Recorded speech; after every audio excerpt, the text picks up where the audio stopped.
글쎄요. 이게 글쎄요, 컴포트 모드에서 약간 더, 여기도 커브가 약간 심한 고속도로인데요. 네, 방금 보셨습니까? 네, 속도를 54까지 스스로 줄이는 모습을 볼 수가 있습니다. 네, 더 줄이네요. 커브가 급해지니까 커브의 정도에 따라서 더 줄이는 것을 볼 수가 있고요.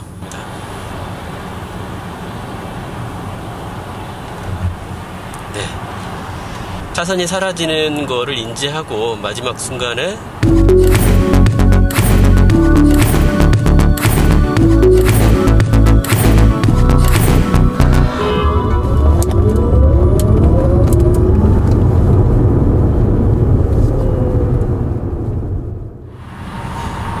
안녕하세요, 한테타 채널입니다.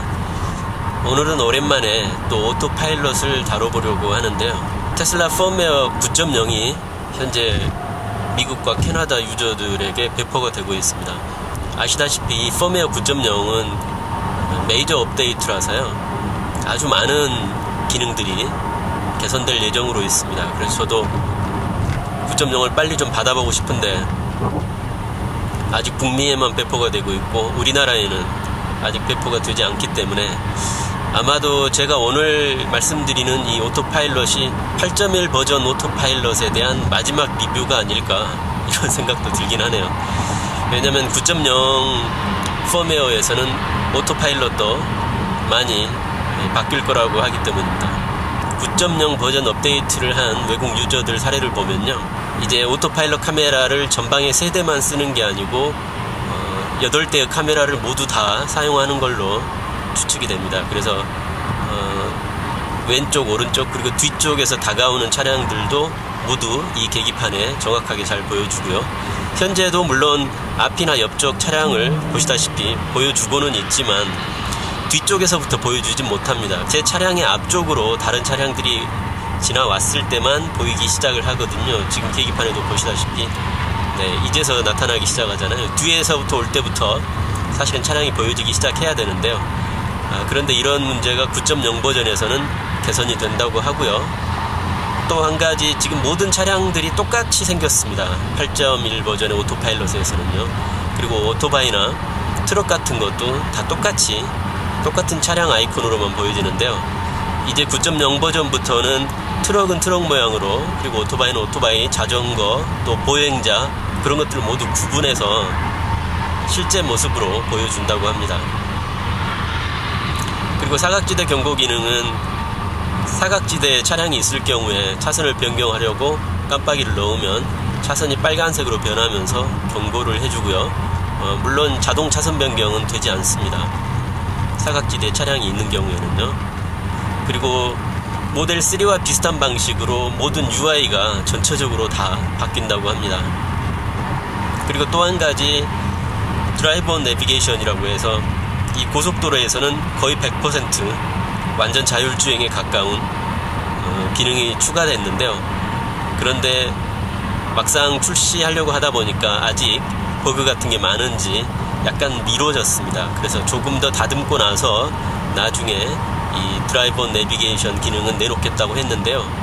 그 기능이 나오게 되면 고속도로에서는 사실 앞차가 천천히 갈 경우에 그 차를 추월해서 가기도 하고, 고속도로를 빠져나갈 경우에 빠져나가기 위해서 차선도 알아서 가장 우측 차선으로 빠지기도 하고요.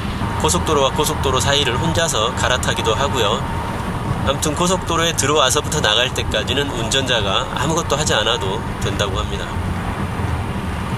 물론 초기 버전이기 때문에 기능이 완벽하지는 않겠지만 일단 기능이 배포된 후에 계속해서 나아지리라고 생각이 들고요. 그리고 또 한 가지, 블랙박스 기능이 차량의 기본 기능으로 탑재된다고 합니다.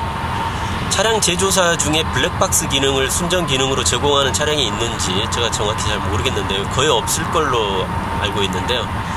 테슬라 같은 경우에 최초로 오토파일럿 카메라를 이용해서 전방 촬영을 한 후에 사고가 발생했다거나 운전자가 기록을 남기고 싶을 경우에 버튼을 클릭하게 되면 그 이전 10분 정도의 동영상을 저장을 한다고 합니다.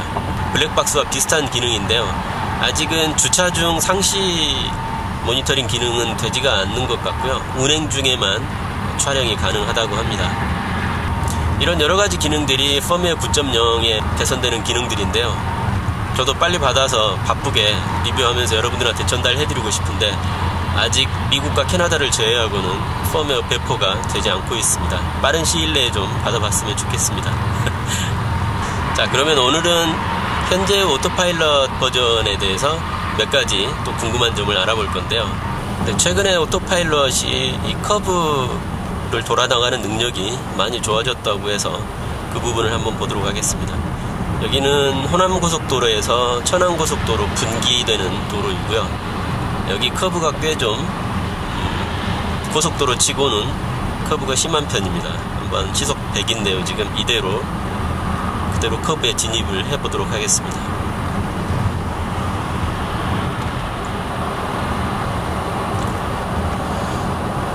지금 앞차들도 보시다시피 약간 감속을 하면서 커브를 돌아 나가는 것을 볼 수가 있는데요. 네, 99, 98 정도 지금 속도 줄이고 있습니다. 앞에 차가 없는데도 혼자서 속도를 줄이는 것을 보실 수 있었고요. 네, 이제 커브가 끝나가니까 다시 100으로 다시 올라가네요.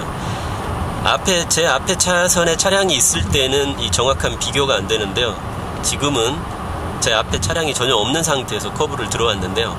보시다시피 보통 사람이 하는 것처럼 커브를 멀리서부터 인지를 하고 미리 속도를 줄여서 이렇게 들어가지는 아직은 못합니다. 하지만 일단 커브에 진입했는데 도저히 이 속도로 돌아 나가는 것은 좀 무리겠다 싶으면 속도를 약간 조절한다는 것을 방금 보실 수 있었고요. 커브에서 속도 조절이 예전 오토파일럿에서는 전혀 고려되지 않았고 아무리 급한 커브라도 지정된 속도로 돌아 나가려고 하다 보니까 운전자가 불안해져서 오토파일럿을 끄게 되는 경우가 많았는데요. 방금처럼 커브의 정도에 따라서 어느 정도 속도를 조절하는 능력이 생긴 걸로 보입니다. 자, 그리고 또 한 가지 제가 예전 리뷰에서도 한번 알려드렸지만 테슬라의 워낙 강력한 가속 성능이 오히려 불편한 분들도 있을 수 있기 때문에 특히나 운전자 말고 다른 분들을 차에 태웠을 때 그런 분들이 너무 가속이 잘 되다 보니까 불편하다고 하시는 분들이 가끔 계신데요. 그래서 테슬라에서는 컴포트 모드라는 거를 새로 만들었습니다. 컴포트 모드를 켜게 되면 가속 성능이 상당히 떨어지기 때문에 상대적으로 부드럽게 그리고 느리게 가속이 되는데요. 그렇다면 과연 오토파일럿을 켜놓고 컴포트 모드를 켜놓으면 수동 운전할 때처럼 가속이 더 느리게 될 것인가, 아니면 오토파일럿은 관계가 없는 것인가, 그거를 궁금해 하시는 분들이 계시고 저도 좀 궁금했습니다. 그래서 오늘 한번 테스트를 해보려고 합니다. 지금 일단 제 차량의 속도를 80 정도로 낮췄고요. 75 정도로 75로 낮췄습니다. 네. 여기서 속도를 100까지 재빠르게 올려놓고 몇 초 만에 속도를 올리는지, 현재 오토파일럿이니까요, 한번 보도록 하겠습니다. 105가 됐네요. 105까지 한번 보도록 하죠.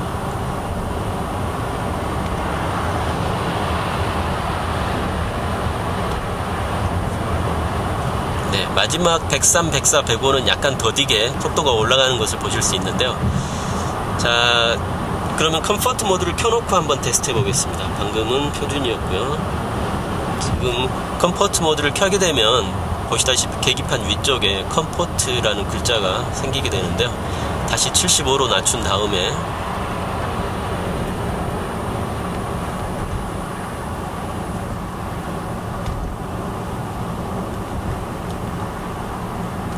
다시 105까지 올려보겠습니다.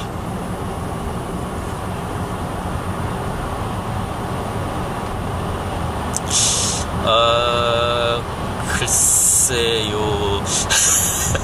이게 제가 이제 영상 편집하면서 정확하게 몇 초가 걸렸는지 측정해서 알려드리겠습니다만, 글쎄요, 컴포트 모드에서 약간 더 느리게 가속되는 것 같기도 하고 잘 모르겠는데요.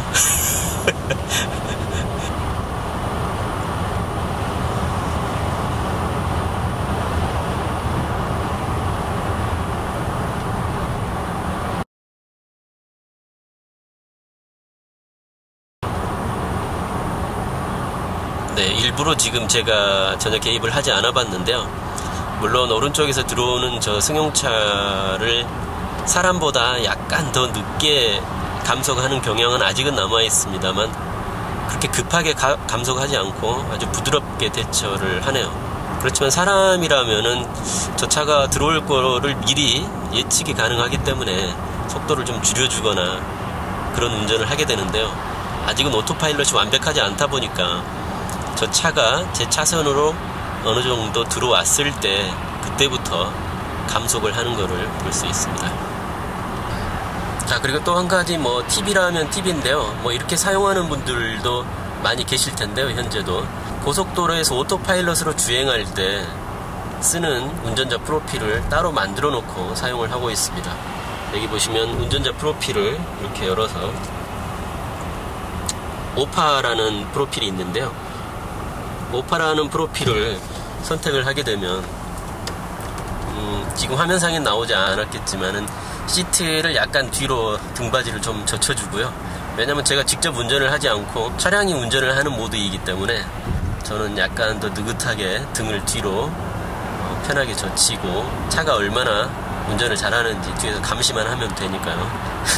그래서 시트 등받이를 약간 뒤로 젖히고 그리고 이 스티어링 휠을 약간 올렸습니다. 왜냐면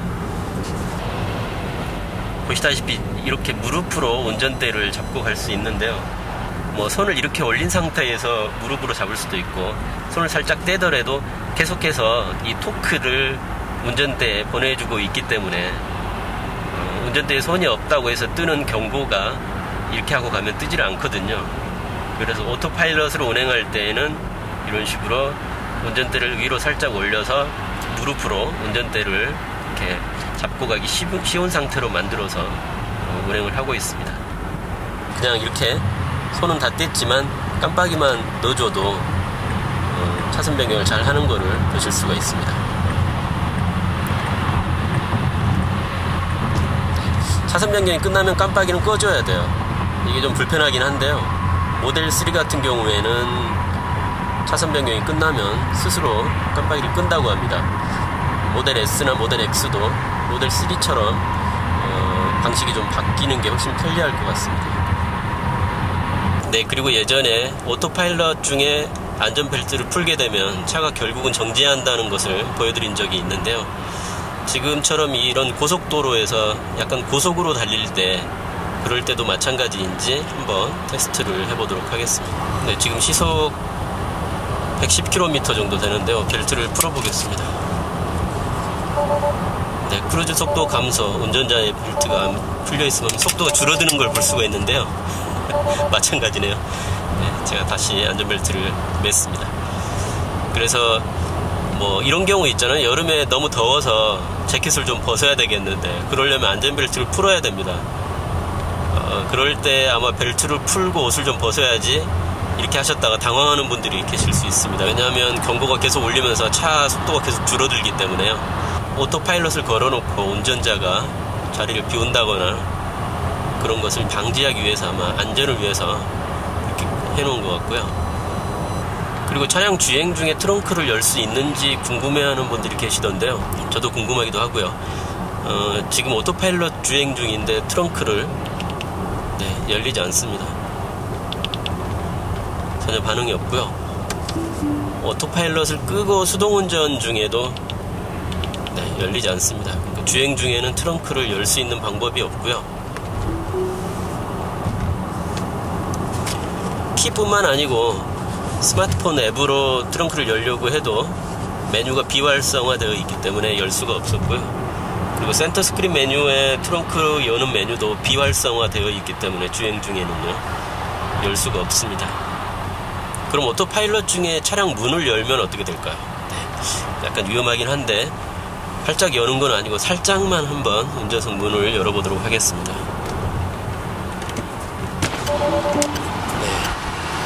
바로 꺼져버리네요. 네, 졸음쉼터에 와서 겨우 문을 닫았는데요. 다른 분들은 테스트하지 마시기 바랍니다. 위험하니까요. 운전석 문은 물리적으로 이렇게 레버를 당겨서 열 수 있기 때문에 물론 운전자가 열려고 하면 열 수는 있습니다만 오토파일럿이나 오토크루즈는 바로 해제돼 버린다는 것을 알 수가 있고요. 여기도 커브가 약간 심한 고속도로인데요. 네, 방금 보셨습니까?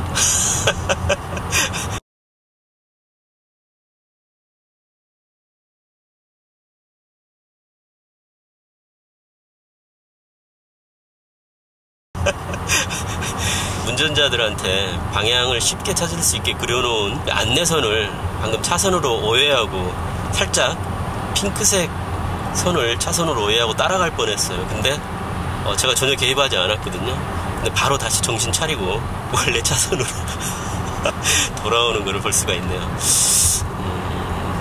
아직은 그렇게까지 똑똑하지는 물론 않지만 사람도 뭐 물론 순간적으로 살짝 잘못 볼 수 있잖아요. 근데 순간적으로 다시 잘못됐다는 것을 파악하고 수정을 하는 경우가 많은데요. 이 오토파일럿도 방금 보신 것처럼 살짝 실수하는 경우가 있네요. 네. 사실 자율주행 차원에서 보면은 아까처럼 약간 혼동을 줄 수 있는 소지도 있는 것 같습니다. 네, 여기도 시속 60의 제한 속도인 커브길인데요.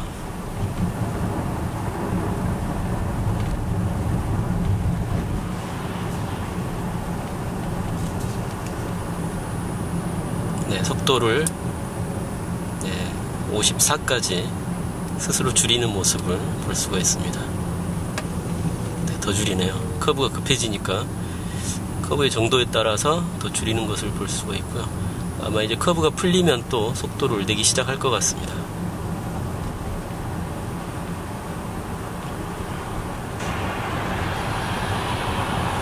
자, 여기는 차선이 하나가 사라지는 구간입니다. 그러면은 차선이 사라질 경우에 어떻게 대처하는지 왼쪽 차 때문에 제가 속도를 좀 줄였는데요. 한번 보도록 하겠습니다.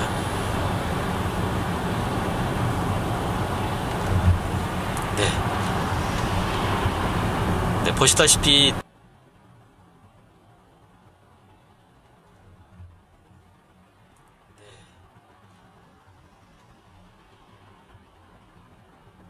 보시다시피 차선이 사라지는 거를 인지하고 마지막 순간에 핸들을 틀어서 왼쪽 차선으로 합류를 하네요. 뭐 물론 뒷차를 위해서 스스로 깜빡이도 넣어주고 뭐 그러면 좋겠는데 그 정도까지는 아니고요. 깜빡이는 넣지 않았지만 왼쪽 차선으로 합류하는 것을 볼 수 있었습니다. 자, 그리고 마지막으로 제가 예전에도 여러 번 강조를 했었는데요. 사실 이 오토파일럿을 저 같은 경우에도 고속도로에서는 90% 이상의 구간을 거의 오토파일럿에 의존해서 운행을 할 정도로 아주 잘 활용을 하고 있습니다. 그렇지만은 시내도로라든가 또 자동차 전용 도로가 아닌 국도라든가 이런 곳에서는 사실 오토파일럿을 쓰지 않고 있습니다. 펌웨어 테스트를 한다든가 또 차량의 한계가 어디까지인지 그런 걸 알아보기 위해서 테스트할 경우에만 시내나 국도에서 오토파일럿을 써보고 있고요. 평상시에는 전혀 쓰지 않는다는 것을 다시 한번 말씀드립니다. 그런데 요즘 보면 복잡한 시내 도로나 또 국도에서 오토파일럿을 쓰시다가 사고를 당하시는 분들이 가끔 계시더라고요. 고속도로에서는 사실 오토파일럿의 신뢰도가 상당히 높은 편이지만 다른 도로에서는 그렇지 않다는 것을 꼭 알아두셨으면 좋겠고요. 오히려 시내나 국도 같은 곳에서 오토파일럿을 쓰게 되면 계속해서 신경을 써야 되고 운전대에 손을 올려놓고 언제 발생할지 모를 돌발 상황에 대처를 해야 되기 때문에 운전이 오히려 더 피곤하더라고요. 다른 유저분들께서도 그 점은 꼭 참고하셨으면 좋겠습니다. 영상을 재밌게 보셨다면 구독과 좋아요 꼭 부탁드리고요. 특히 구독 옆에 보시면 종 모양 아이콘이 있습니다. 꼭 그거를 누르셔서 새로운 영상이 올라왔을 때 알림을 받으시기 바랍니다. 제 채널의 구독자 수에 비해서 요즘 조회수가 너무 안 나오고 있습니다. 새 영상이 올라왔을 때 통보를 안 받으시는 분들이 많나봐요. 꼭 알림 체크해 놓으시기 바랍니다. 자, 그럼 오늘 여기까지 영상 시청해주신 모든 분들께 진심으로 감사드립니다.